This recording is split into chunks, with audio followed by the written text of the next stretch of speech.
Hivi mpenzi, tutaishi hivi hadi lini? Maana tuingie, nimetoka kwa bibi, nimekuja hapa. Hatufanyi chochote, yani tunapishana tu. Shida ni nini? Unajua unachokizungumza unajiona uko sawa kabisa. Lakini kwa upande mwingine Maua unazingua. Mama wewe. Wewe sio kunifunga mimi kiungo changu, rafiki yangu. Anyway, basi tufanye, una wivu. Unataka mwanaume wa peke yako, umeshaumia sawa. Lakini sasa ndio ikatokea siku nikataka nikupeleke nyumbani kwetu. Wakakujue nitake kukuoa. Alafu niwaambie nyumbani kuna changamoto, yule mwanamke pamoja na bibi yake walishughulika kufanya kitu fulani. Hivi unafikiri familia yangu mimi itakuchukuliaje wewe? Lakini mimi nina wivu. Na hilo nalijua. Lakini si wivu tu. Bwana nilishakuhadithia kuhusu maisha yangu na kujua zile ambavyo nilikuwa naishi.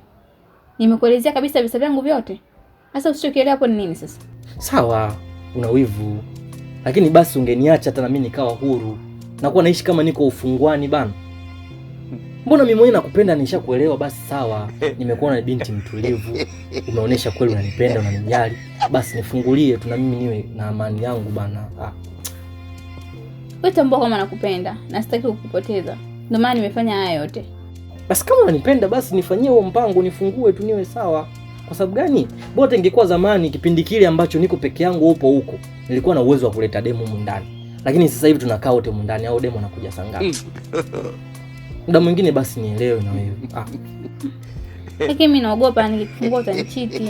Mimi siwezi bana. Sio kwamba tuko wote hapa na kuchiti vipi sasa? Promise. Yes, I promise you. Kweli? Ndio. Nikufungue sasa hivi au baadaye? Wewe nifungue kwanza afu ndo tutafanya mapenzi. So nipe kwanza. Nifungue kwanza hiyo. Na ukinichiti na kurudishia. Mama wewe. Haya, lala hapa. Aje.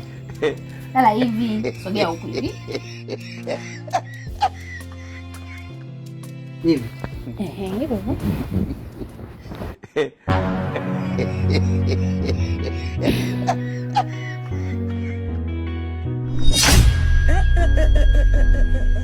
Walungu. Nikuzaa kwenu ne. Nikulomba mnitegu lile mtego wa makende.